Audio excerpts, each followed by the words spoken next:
right. As always, I'm Bob of TalesbyBob. I'm the ass of the podcast, Derek. And I'm Ben, the wayward wordsmith. Yeah. All right, we're back. We're back. Almost like we have a plan. Never left? Yeah. Yeah. In Have a schedule. theory, you should be hearing this in May. My birthday should have just happened, so I will take your belated happy birthdays now. Thank you all. The real birthday present is leaving reviews of my books. What? I said it. I went there. What? So yeah. Okay. It's our Wait, first. so hold on. So I can just leave you a review, and then I don't have to get you anything for your birthday. Is what I'm hearing. Yes, you actually sold, Eric. You don't have to get me anything for my birthday anyway. Yeah, but that's fair. Okay, so this is our first short read tall glass episode of the new season. I'm just going to if you have not yet gone out and gotten a copy of The Alchemy of Sorrow, a fantasy and sci-fi anthology of hope and grief. That's actually reversed. It's grief and hope. Whatever. You'll find it. That's what we're reading from. We're going to do the first story from that collection. So we're still going to cover news and stuff first. But if you want to go out, get a copy of that, it's available in audiobook, ebook, and print, wherever you get books. Go get that, give it a read, then come back and listen to this. Or if you're just like, you know what, fuck y'all, I'm a rebel. I'm not gonna buy that book. Also fine. You can listen to us talk about it, and then maybe you'll think, oh, that does sound really good. I'm gonna go check it out. Anyway, so again, it is The Alchemy of Sorrow, a fantasy and sci-fi anthology of grief and hope. Edited by Sarah Chorn and Virginia McLean. Okay, so, but first, we're going to do the news. And we're going to start off with a little bit of, I'm going to do the book news first, because it's a little less wild. So, this comes from TV10 WBNS in Columbus, Ohio. A Columbus elementary school has unveiled a new way for kids to access free books besides just at a library. Parkmore Elementary School held the ribbon cutting for its first book vending machine on Thursday, the first of two that will have a home in the Columbus City School District. The book vending machine is meant to celebrate student literacy and is part of the district's literacy support program. The initiative rewards student achievements with gold coins that unlock access to brand new books in the vending machine. So, it's free books. You do something good, you get a coin, you go to the vending machine, you put the coin in, and you get to pick what book you want. That's badass. That's cool. I would it. have loved that in school. Like, could you imagine? Like, oh, I did a thing, I got a good grade, or I did something, and they were like, "Here, you now have the ability to give me this coupon, and I will give you anything from the book fair. Like, here you go." Right. Oh, that was the jam back in the day. Was the book fair? Yeah. Love the book fair. I saw where someone did a Scholastic book fair for adults. It obviously wasn't Scholastic, but they were like, "Hey, I'm going to replicate the book fair, but for like adults." I think they did it at a bar, so I was like, "Yeah, that's awesome." But yeah, no, like I would, I have seen book vending machines. Like that is somewhat of a thing out in the wild. I have not. Correction, I have not seen one in the You wild. know of them. I know that they exist. I also know that if I had a vending machine or access to one, I would 100% try to set up my books in a vending machine. Like I would. Yeah. I would. Man, yes. Hey, man, Bob, Petrie got to get rid of one of them vending machines eventually. Right. It's to the point where like I just see stuff like that and I love it. I've got a friend who she is a potter, and she bought a gumball machine. Ooh, excuse me. And you can like put in like a quarter, and out will drop like some tiny little clay something that she has made. you know? That's cool. Yeah, I love that. I love that kind of stuff. My books don't fit in a gumball. So, Well, not with that attitude. right, well, you know, Right. you know, what is it? You put the Bible written on a hair, you know? So, Dude. um, but yeah, no, I think that's a really cool idea, and I would love to see that catch on. I just think, like, if I was a kid, that would be super motivation. Well, granted, I was a I was a real nerdy Weird kid. little, Yeah, I was a yeah, weird little shit. yeah. Um, but it's like I like that it gives them choice because you could put a good variety of books in there, and then instead of just like, oh hey, you win this book, it's no, you win a coin. Go pick out the book you want. So I think it's cool. They didn't say like where they're getting the books from, like, and spoiler, my books aren't elementary Wouldn't school no, appropriate. no. um, Right. but But I bet you they have the Brandon Sanderson YA novels in there. they should. If they don't, they should. But that's something that I would donate books to. If that Yep. existed like on a college Uh-huh. campus, I would or a really cool high school. um, I would donate to that. But no, I don't know. It's a really cool idea. I would like to shake the hands of whoever came up with that. Yeah. So, um, neat. All right. So here's where we're going to take a turn. Um, Uh-oh. here's the headline. Also from VinePair.com. California restaurants institute No. vomit fees for guests that can't handle bottomless brunch. I'm not against this. Like, No. if you can't, what? Okay, here we go. Several restaurants across the Bay Area have instituted $50 vomit fees for any patron who overindulges and gets sick on the premises. The fees come in response to a multitude of San Francisco area restaurants reporting an uptick in the number of guests in their early to mid 20s getting too drunk and tossing their cookies, sometimes right there on the table. Kitchen Stories, that's the restaurant's name, Kitchen Stories. Mhm. The one of the co-owners, I apologize to them in advance. Okay. Chai Porn Kitsa Davis Sack. What? Chai Porn, all right, ChaiPorn. His first name, Chai Porn, and the last name is KITSADAVISEKSAK. Kitsa Davis Sack. Okay. Told SF Gate that the sign has helped significantly decrease the number of vomiting episodes and says he can't remember ever having to actually charge the $50 fee. So, in further reading, it was only if you didn't throw up if you threw up in the bathroom, like in the toilet, I don't think you get charged the fee. It's only if you like throw up on the table or, in the kitchen, I guess, whatever. Um, but to me, the crazy part about this is that it never occurred to me that this is probably a real issue. Yeah. um, I mean, yeah, brunch skunks. That's the name of them. I've never heard that before.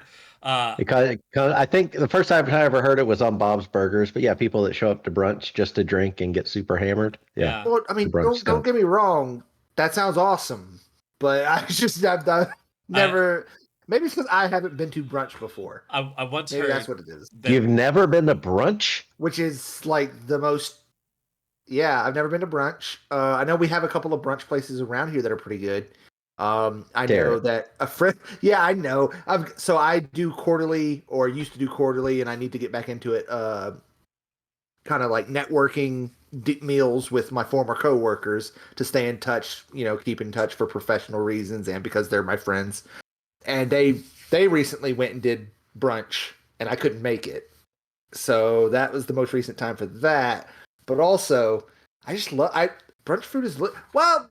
Do we, Bob? Does it count as Okay. brunch when we went to Vegas that time? No, because Vegas is a weird limbo. They do their meals at weird times because they expect people to be up all night. But we did have mimosas. Well, mimosas are an anytime beverage, Okay. I would argue. Okay. It's got orange juice, so it's really they're It does good. have They're good brunch for you. connotations to it, though. It Yeah. does. It does. It does. But um, my favorite thing is I heard that the collective noun for a group of Karens is a brunch.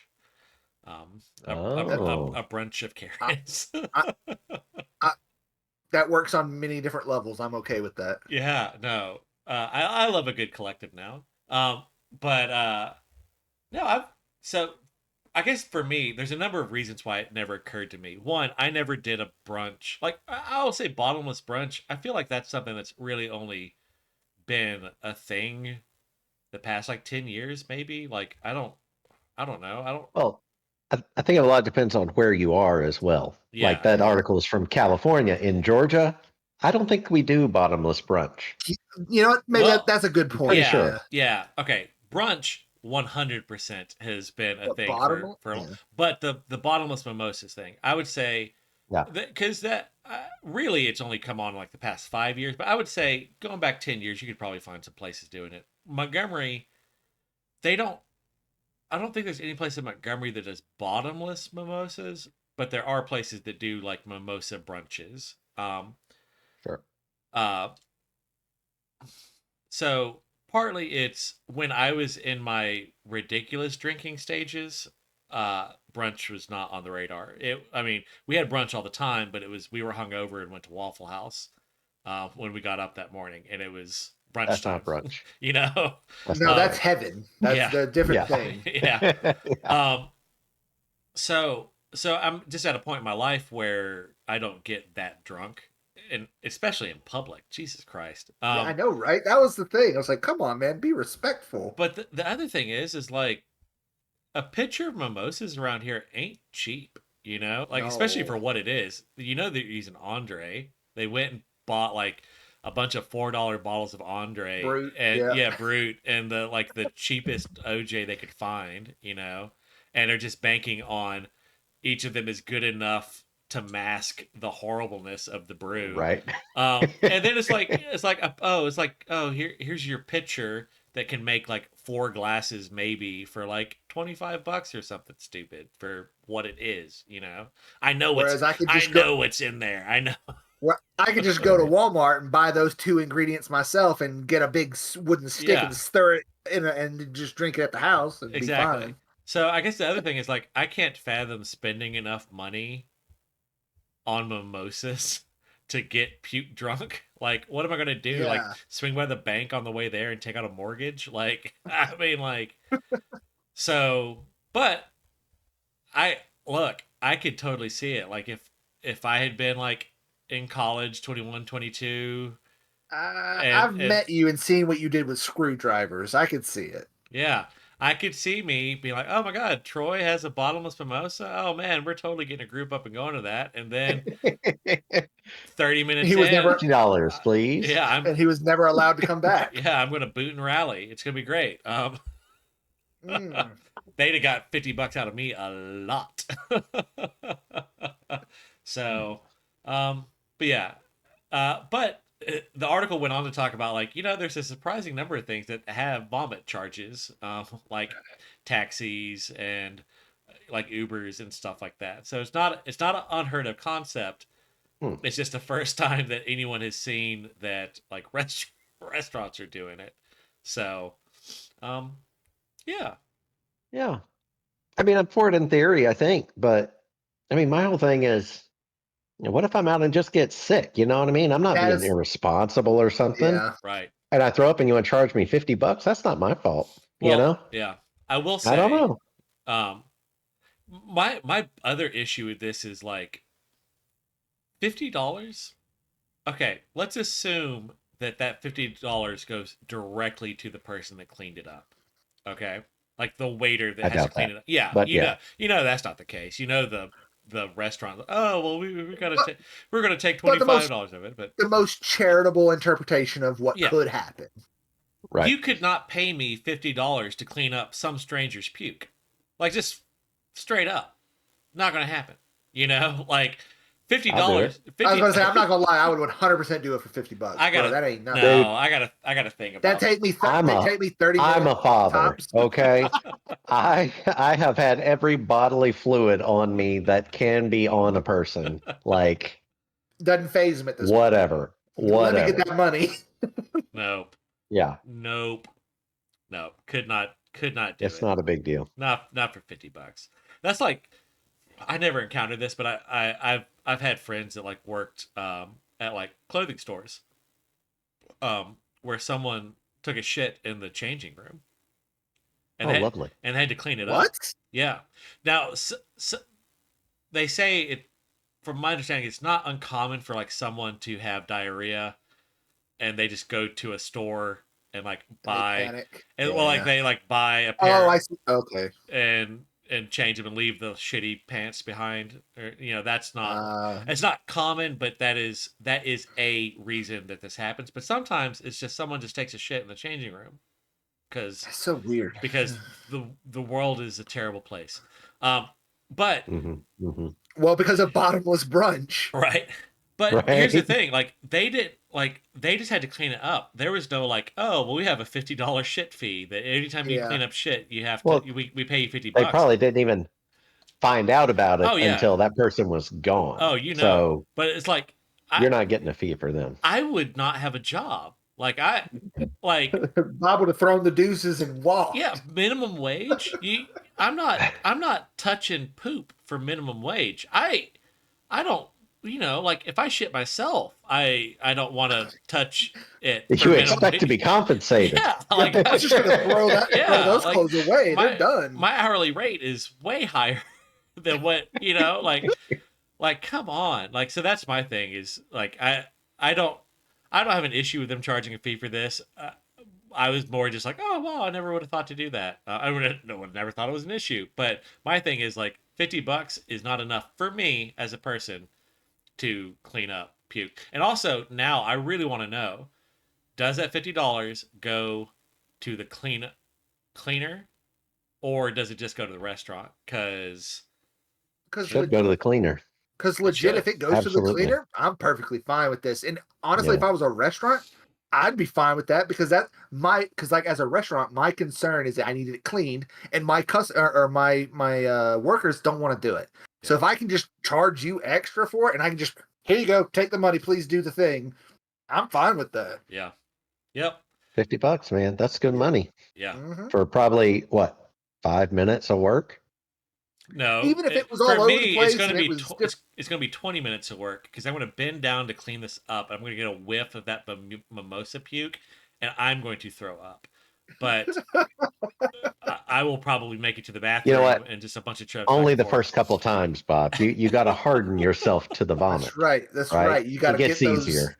You get those emotional calluses. Right. God. So, side question for you, since we're talking brunch, Derek. Sorry, you can't answer because you don't do brunch. But Bob, sounds great. Yeah. What's your favorite thing to get at brunch, meal wise? So, I'll say this: whenever I do brunch, I rarely get mimosas. I'd never get one. Yeah. It is incredibly rare for me to order any form of alcohol with a meal. Like, I drink alcohol to get drunk typically. I don't drink it for the taste. I would rather drink a Coke. Anyway, but for most of the places that I go to that, like when they have brunch, they normally have some sort of crazy pancake of some sort, or like a crepe or something, French like toast or French toast. It'll be like, it's not like, it'll be like a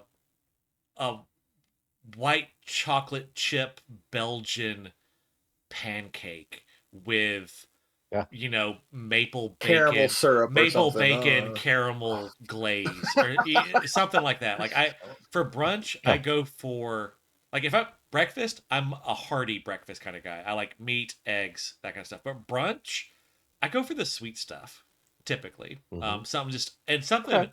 over the top. Because you're never going to make it for yourself. Correct. Yes. Oh yeah, 100%. Yeah. What about you? I've gone that route. Gone that route. Love the sweet stuff. But I think my favorite thing, what I keep an eye out for on the menu, is a special take on Eggs Benedict.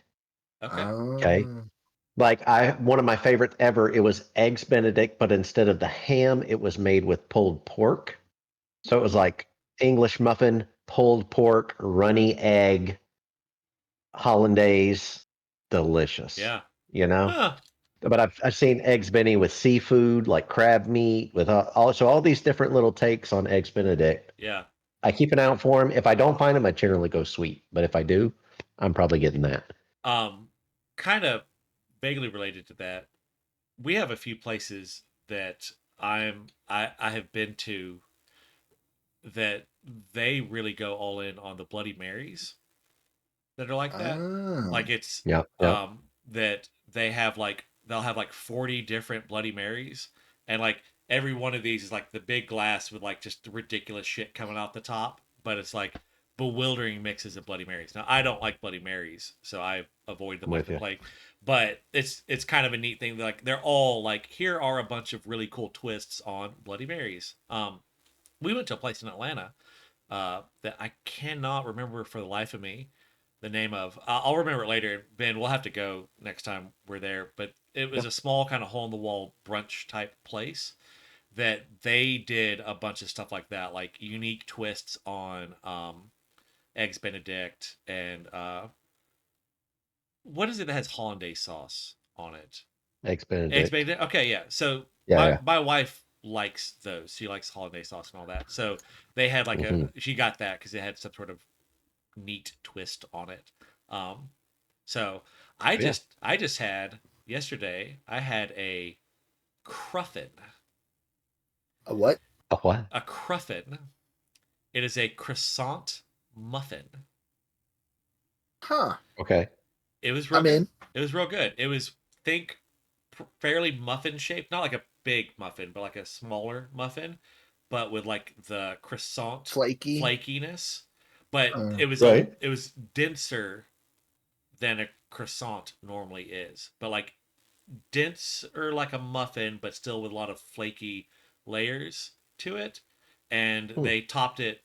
We got two. I got the one I got had like a chocolate kind of spread on top, almost like icing. And then the wife got one with like a caramel on top. And I normally prefer chocolate to caramel. I love both. I'm fat. Let's be real. But the caramel was actually far superior. I believe it. It was real good. It was real good. Uh, Hmm. I specifically avoided going over there. We were at like a pop up market. I was like, if I go over there, I'm going to buy some shit. I just know it. I was like, Yeah. let me go over here, and I reconnected with the wife. Like she had wandered off with the kiddo, and when we reconnected, she's like, "Hey, I got us cruffins." I was like, "Cool, Yeah. yeah, There's a German bakery in Marietta that will go out to like farmers markets and stuff. So whenever I see them, it's like if I go over there, I'm bringing home yeah, a stack. It is so good. yeah, So good. They have a lemon blueberry tart thing oh that's just my god. fantastic. Oh, they're all, made by hand from scratch. Oh, I yeah, love it. But I purposely try to avoid them most yeah." of the time. We Yeah, I Yeah, purposely try to avoid them except for when I don't. right. yeah And when when I don't, I'm making a conscious decision Decision not that I'm going to go exactly. spend like $30, $40 yeah in a giant bag of stuff to take home. when Bob, I thought you were going to mention the balaclava. That's oh my god, from yes. last night. So I don't typically like balaclava because I don't like pistachios. Okay, we should probably say it correctly. The baklava, Baklava. not There we the. go. Yeah. Okay, you're a kid because I'm like, No, okay, Yeah. Oops. a yeah, buddy of ours said it cool. purposefully incorrectly because he always does Yeah. that. He gets it mixed up in his head. And then we all just kept doing it all Joked night. about it all night. Yeah. But a friend of Gotcha. ours we had a game night last night, and we all brought a bunch of different stuff, and one friend brought baklava. And like I said, I typically don't like it because I don't really like pistachios. And every baklava I've had has just been like chock full of not pistachios. Yeah, pistachios. Yeah. I was going to say, I thought it was pistachios, because if not, then y'all Yes, spent all night telling me the yes, wrong ingredient. yeah. Um, Right. and it was she did it with pecans instead. Oh no. It was so good. Dude, it was, I've never Oh, had I it would the other tear that way, up. Oh, it was but so it was, good. And like the bottom layer, like she brought like a pan of them, and they're all just stacked. Like the bottom layer, like all the like sweet stuff and like juices. juices had like soaked into the ones on the bottom. So you got down there, and oh my Yeah. god, oh, it was so I good. dated a Greek girl in high school briefly. Went over once with her to her grandmother's house, who had just finished making baklava. This lady did not speak English, right? She spoke Greek. That was it. So I got a piece. Oh my God. It wasn't like any baklava I had ever had. Just, that Yeah, hometown or Hmm. homemade kind of. Oh, it was so good. yeah. Yeah. I can fuck with Ruined that. baklava for me Yeah, pretty much anywhere. You're like, wow, this isn't good. Yeah, yeah. yeah. Yeah. So after we did that pop up market with the Cruffins, there was a book event in town that I went to, and so we parked in this parking lot. And to get to where the book event was, it was in the Armory in Montgomery, with the Armory Learning Arts Center. To get from our parking lot to the Armory, we had to walk through the farmers market that's there every Saturday. And so we walk through, we go. Um, I get to my usual chatty Cathy self, and I'm talking with a bunch of folks, and the wife and kiddo were done. They'd seen the books. They weren't there to talk to other authors. They were done, and they were like, "All right, cool. We're gonna be at the farmers market until you get done. Whenever you get done, just come find us." And they bought um, a delightful assortment of like lemon pound cakes and banana breads Mm, and fudge and stuff like that. And I had this. My brunch today was a slice of lemon pound cake, and it was real good. Yeah. So good. I was about to I'm all say, about the lemon desserts. yeah, yes, that's literally what I was about to say. I was like, you add lemon to pretty much anything. That's Yeah. my jam. I Give like me lemon something. Oh, it's so good. I love lemon baked goods. I'm not that big on lemon candies. You guys want to know something? Okay. So this is one thing I do at the house when I really want something like that, but we don't have anything. So I make like apple turnovers. Okay. And what I Mm. will do is when I'm making the filling, I cut up the apples, I cook them, sugar, cinnamon, put a little bit of rum in it. Mhm. So it cooks down like spiced rum, condenses, delicious. Ah. Here's the trick though. Ha ha. You got to get your ratios right for this to work. So when you're making your icing for the top, it's powdered sugar and water is your basic, right? Basic recipe. Mhm. Thing is, you don't have to use water. So what you do is you take a little bit of water and rum and mix that with your Ah. icing. It is Hey, so good. yeah, Yeah. hey, all right. I'm telling you, dude. I can fuck with You that. take a bite, you get like this rum icing hit right off the bat, and then you get into the more, say not savory, but um, just the other filling flavors, Yeah. the butteriness, yeah, it's so good. Anyway, Well, I'm real hungry. I'm hungry too. It's almost dinner Yeah, time for yeah, me. So, yeah. All right. mm, All right. So I hope y'all are all real hungry too now. Okay. So let's dive into our short read. Um, again, Alchemy of Sorrow. Um, if yes. if when we get to deeper into this anthology, if we're like, man, this is just really awful, we hate this, it's Ben's fault. Just so we're clear. Yeah, Ben picked this one. So it's my fault. I did. um I forced it on them too. yeah. I gave them no choice. Yeah, Yeah. we fought real hard Yeah. against. Wait, hold Yeah. on. Cut pan. if it turns out this isn't good, man, we fought real hard against this. If it was good, we immediately knew that Ben's idea was fantastic. Yeah, we saw Ben didn't even really want it, but we instantly saw the brilliance of it. 100%. Yeah. Right. So, all right. So the first story in the series, and so I hope that I've been told that maybe the audiobook, the first story, is different from the print version.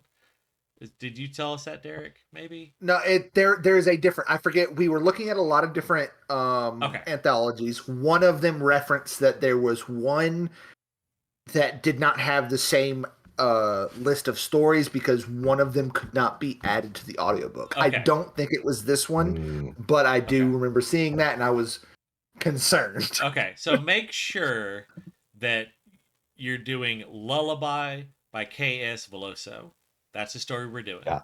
So just I did the audiobook. I listened to it. So yeah, it is the first one on the audible version. Okay. So I'm just going to give a super quick little bio. Born in the Philippines, as a teen, her family immigrated to Canada. This is a quote from her website, what she says: "I write weird, intense, character-driven fantasy stories that wear their hearts on their sleeve and aren't ashamed about it. I particularly love to write about broken things, systems, structures, but mostly people." Her website is ksvilloso.com. So she is most known for, and I think this is the name that when we were looking at the anthology, like, oh, I know who that is. She's most known for the Chronicles of the Bitch Queen. And the first book in that trilogy is The Wolf of Oren Yarrow, OREN-YARO.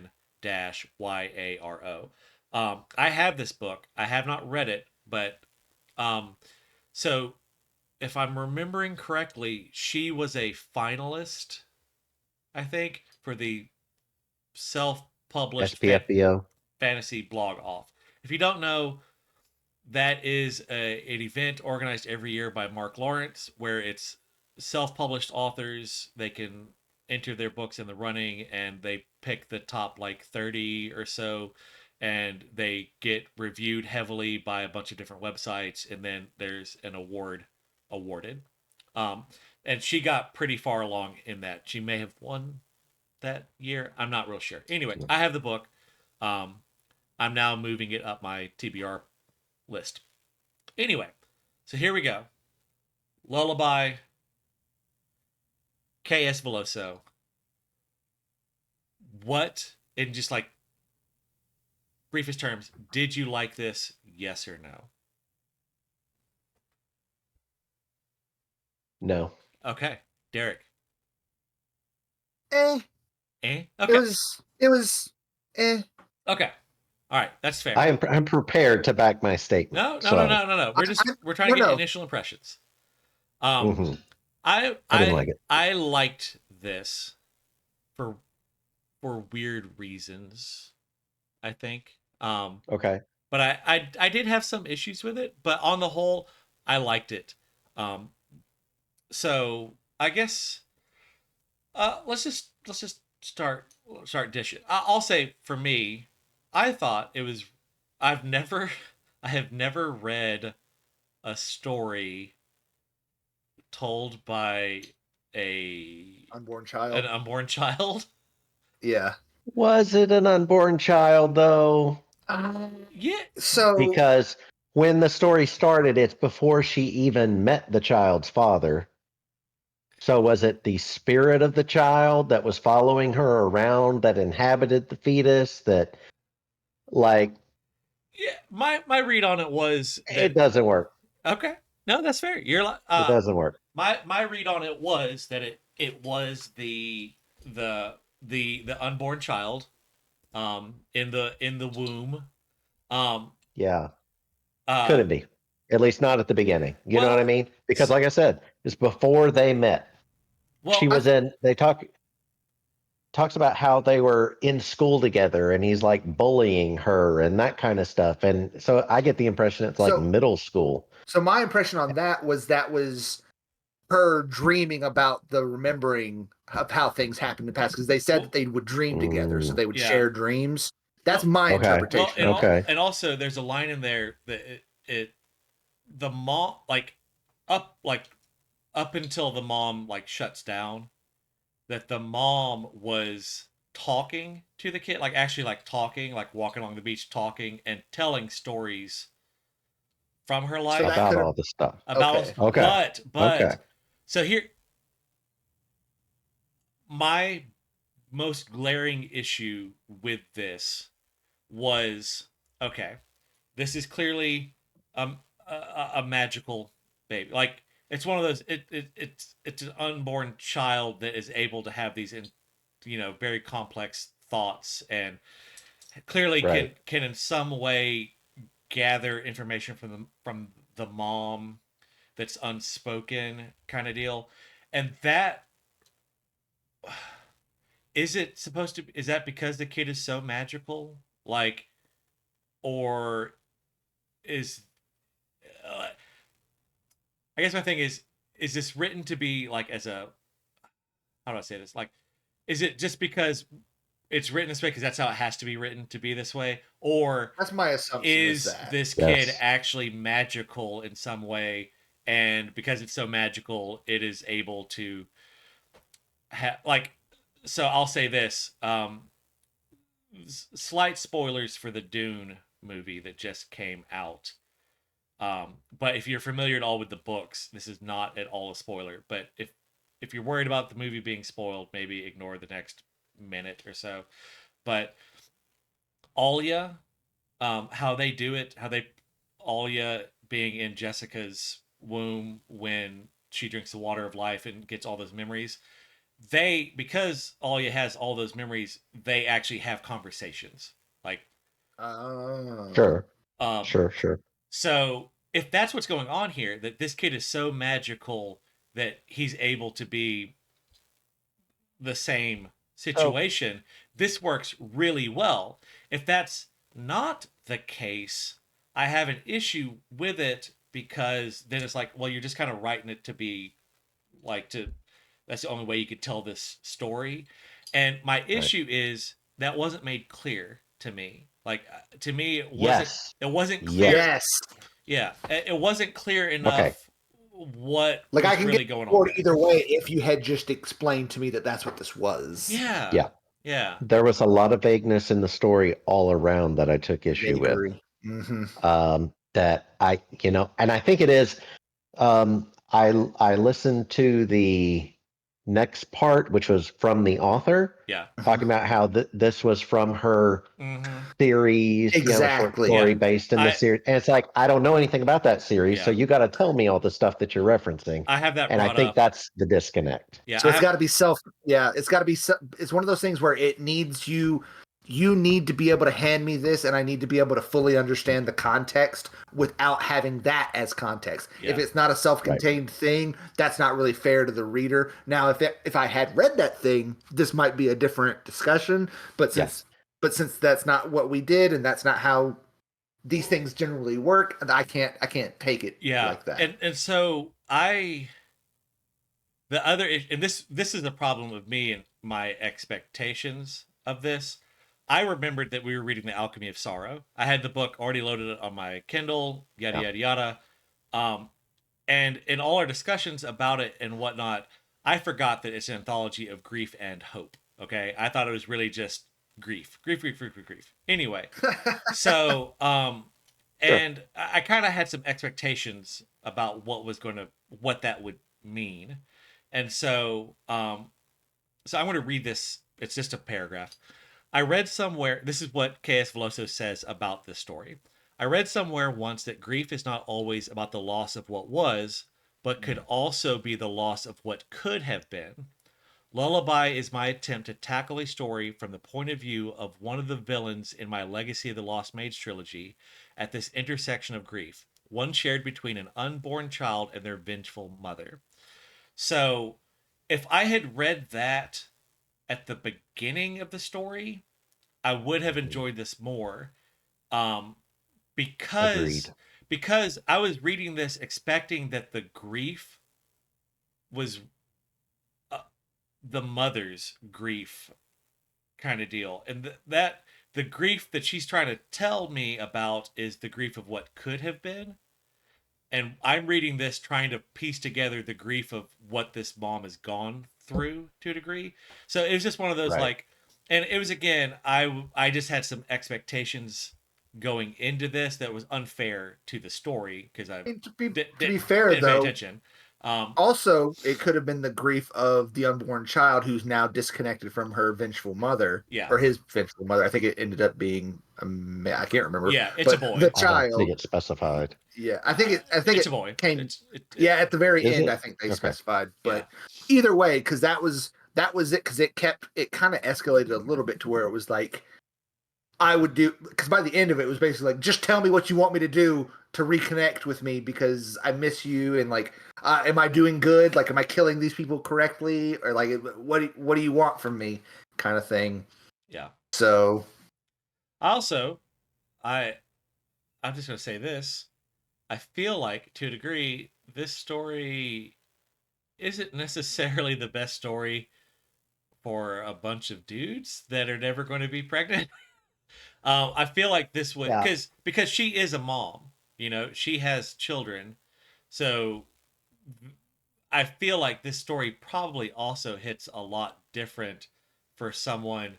And I'm not saying that this story isn't for guys. I'm just saying I think that there's a layer to this that is more impactful to someone who's been a pregnant person a pregnant um, mom at some point. I I respectfully disagree because if it would have been from the mom's perspective, I would have felt that, but it's from the child's perspective, not hers. So Yeah, well, maybe. I my biggest I have two big problems with this story. Okay, and one of them is the whole second person point of view. Yes. Sorry. No, Second just person no. is really Not, really hard. I always struggle with it, and I've been wanting I to mention it the whole time. I didn't. I think that especially being like it makes the mother character me completely Oh. unrelatable for me. You know what I mean? Okay. Like I am not in any way anything that I am what I'm being told I am by this story, right? And that Yeah, causes a It's disconnect. a disconnect. Like I would have much rather it been, first person from the child's viewpoint or third person, anything else, because then also we don't really get into the mother's character that we're supposed to be because everything we're being told about ourselves is from the child's point of view, and it did not work for me. Yeah, no, Not at I all. definitely see that. Yeah. yeah, no, I'd buy that. Second person's really hard. I would never. I mean, I'm not gonna I say never, but I I can't can't think of imagine. a anytime I've come up to second person, I've never been able to find a situation where I think that it is the appropriate option. Yeah. Like, I have it on my list, like my author bucket list of things to figure out how to do. yeah, And reading this story actually was like, it was an eye opener for me in that regard of it's going to be very difficult. different things to keep in You mind know, when you try Yeah, it because yeah, it's like, okay, well, I see but this didn't work. Yeah. it doesn't work. Like I said, I think I don't want to say alienates the reader, but it puts a lot of focus on the reader when it's like you would have to like almost write to a specific person for I think for them to really become invested because otherwise what you're telling them is inaccurate. yeah. And I don't know. Okay, I got a weird thing in I my head about this. I can buy that. Anyway, I can buy that. That didn't bother me, but I can 100% agree with what you're saying. Like I could see why that would be bothersome. It's on like if you had asked me until you said it was second person, I never actively consciously thought about it being second person. I just really? yeah, Wow. I just That's literally the first thing I thought. I was like, oh no. yeah, no, Yeah. but I'm the worst. So there we are. Um I thought and I hate to be the guy that's like, this was too short. We didn't get enough because it's a short story. I get that. My one quibble is the magic system seemed really cool, or like it could be really cool. I don't know, just like a little kid making dolls come to life and run around and like reanimating a bird. Why did the bird only fly for like I never found out why the bird only flew for Like, like what was the limiting factor that made it where the yeah. Right. bird could I only had a fly lot of that questions far? there, and so And if you'd read that other story, maybe then we would exactly, have had a better concept of it. yeah. Yeah. I feel like this is one of those things that like if I had read that book and it was like, and I've been reading this villain for a while, I feel like this would be super cool to read.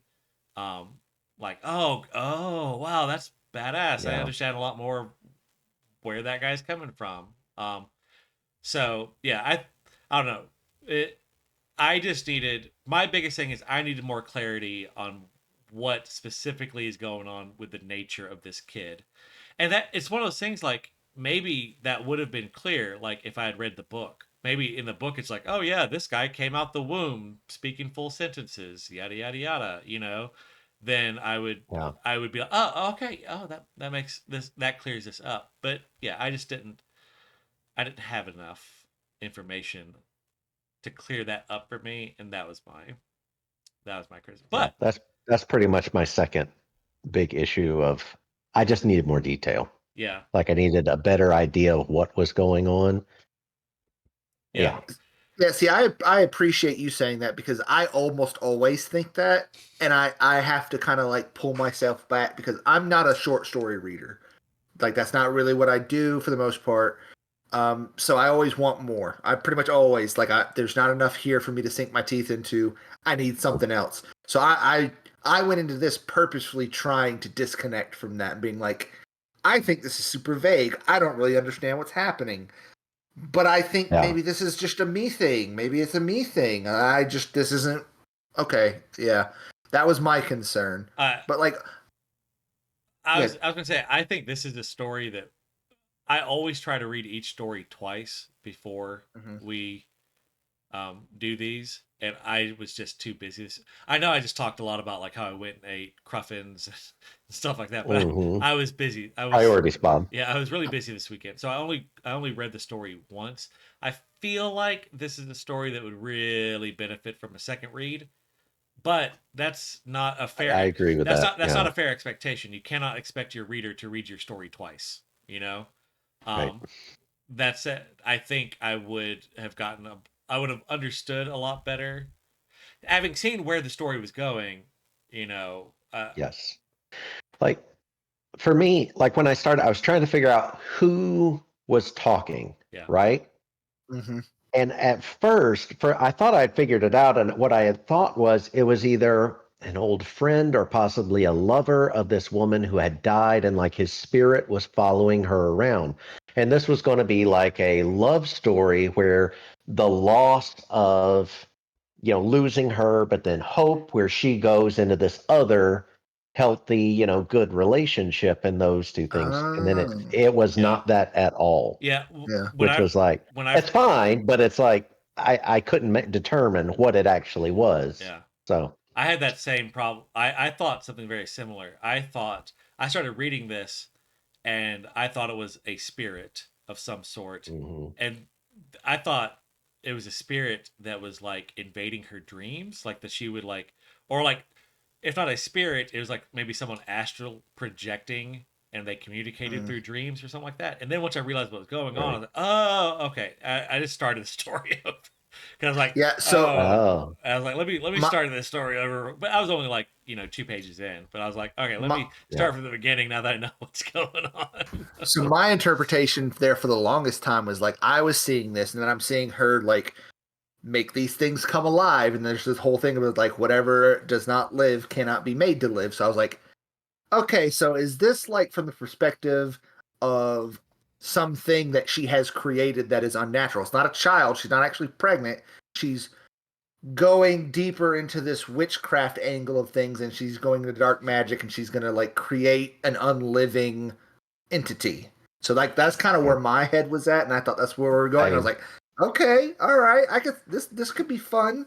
And then it was a baby, and I was like, I could also see that, but then I was like, oh, I don't. Yeah. So I'm kind of I'm in between. Like, to me, again, as not a short story person, like this was serviceable, but it didn't. I'm used to normally coming out of these things having a ton of things to be like, this was not good, and here's why I didn't like it. Or I'm coming at it from the perspective of this was really good, but it needed more because that's just who I am, is that I needed a full accounting or it got me interested enough to where I wanted more.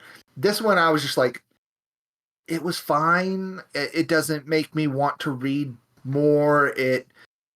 But and it's always something that I fight against, that I always kind of ignore. But like, there was no, like, I have a problem. I don't want you to tell me everything. I want to be shown some things.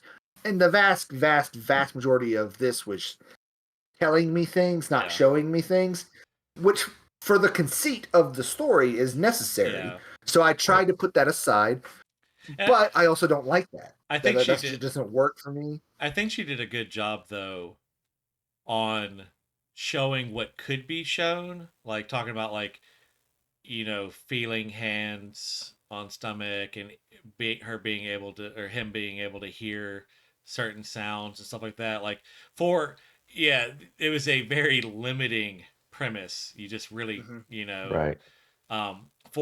For that hurdle, I think she, as much as you can clear that hurdle, I feel like she cleared that hurdle. She's just, you can all you can, like you said, you can only show so much from this perspective. Yeah. So, um, yeah, and that's another like Yeah. this did raise one question, and if we have any um, moms out there that have given birth at some point, if you could let me know. This is going to be a super dumb question. I feel like people are gonna be like, "Oh my god, Bob, you're such a fucking moron." But like the way she kept talking about like how they shared dreams, like obviously fetuses are not going to talk to someone in their dream, but like as a mom, did you ever feel like you shared a dream in any way with your kid, or like or to any degree or anything, like impressions or something? I don't know. It just made me wonder: is this like somewhat of a thing that I'm not aware of? I don't know. Um, Well, I mean, to think about it like this, though, like when you're having a conversation with the child in and of itself, like that's kind of passing information through. Because, like, yeah, I don't know how you would necessarily, like, other than hearing, but even that with the barriers involved, a lot of that comes from the perspective of a spiritual bond, probably giving impressions. So I guess that's kind of just a natural extension of that kind of impression. I don't know. yeah. Um, for me, the other thing, this is not like an actual issue, but just makes me wonder about how this anthology is going to go. I This story did not leave me sad. I kind of No, I kind of expected every story in this anthology to leave me sad. So that kind of brings me to my next question, to my question about this. Like, did it did it make either of you feel anything? intrigued. Uh, I it, I mean, not. and I I don't mean it was to sound like super negative, but I just like I was expecting this was to be some type of emotion, like that's the right. more, intention of yeah, these. So I was just, and honestly, I thought I was like, oh no, I'm just in a really bad place right now. Maybe that's why I'm not feeling anything yeah, right now. But yeah. if other people, I guess that's probably a better way to say it. Is like I expected these stories to be more emotionally impactful. Granted, okay, we're one story in, yeah, Right, and right, right. also, Let's give it time. and yeah, and also again, I wonder if part of the emotional impact of this would hit if I had been a pregnant mother at some point, or if I had been an immigrant. You know, like there's a lot going on there that I just doesn't resonate with me because I've been a guy that's lived in Alabama my whole life.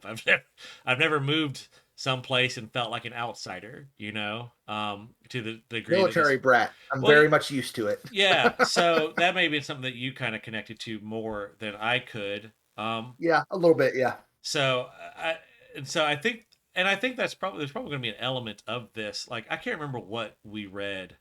Oh, it was the last short read that we read that I loved it, and y'all hated it. It was a serial killer one where the old couple um start killing Well, people as a well, couple. that's just because you're a freak. No, but part of why I connected to Sorry. that was the bit about dementia, and like I have someone in my life that I deal with regularly that I can see that them going through dementia, and so that story had a strong emotional impact on me, and y'all were just left wondering why Bob's a serial killer. Uh, so Well, I hold on.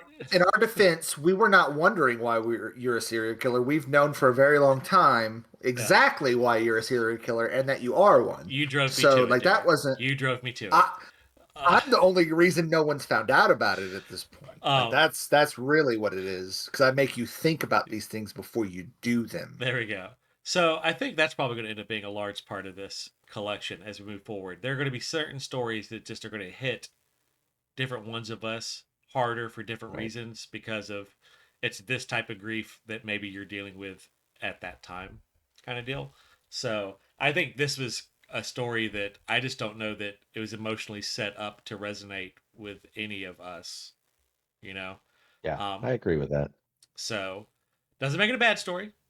It was just not a Oh, story written for I me, which yeah, is I thought weird. it I had a don't. lot of good stuff about it, but Yeah, it's just second person, and I needed more detail. I mean, that's basically it. Other than that, it was good. I yeah, You wonder know. if it would hit more if it, like, from the perspective of someone, I don't know, that didn't have had a weird a relationship with their mom. Like, just because I have a good relationship with my mom. yeah. I've got great relationship with my mom's. Yeah. So no, Yeah, It did not it didn't. Yeah. didn't affect me in that regard. Hmm. yeah. So I don't know. It could just be a miss. It could just. Sometimes you shoot for a thing and you just don't quite hit what you're looking Yeah. for. Yeah, I mean, I could 1,000,000% be like, fuck yeah, KS Villoso for taking the risk on this one because it would never have occurred Yeah. to me to write a story from the perspective of an unborn child. Like Yeah. that's a pretty badass concept that would never have occurred to me. Shockingly, considering all the children that I have born. Um, Right. No, I mean it was yeah. yeah, Yeah, hats off to her yeah, for giving it a shot. And I think, yeah, like I said, or like we've already said, probably other people than us probably enjoy this story much more than yeah. we just not do. for us. I Yeah. gotta say, Right. I don't know that there's anyone with a beard in this story, so that was clearly where she went wrong. I Um, mean, it Ragnar obviously needs a little probably more with an diversity than we've seen. yeah. with a name You know, like we need Ragnar, to he have. probably had a beard.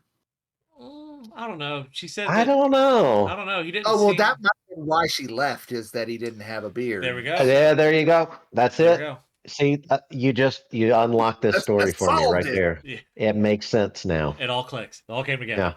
All right. Hmm. Well, I guess unless you have anything you want to add, anything, or we think we put this one to bed. No. All No, right. feel good with it. So we'll put I'm this one to bed. Yes, Derek. I was just gonna say I'm vaguely interested in the series that this comes from, just because the idea of like there being a witchcraft angle.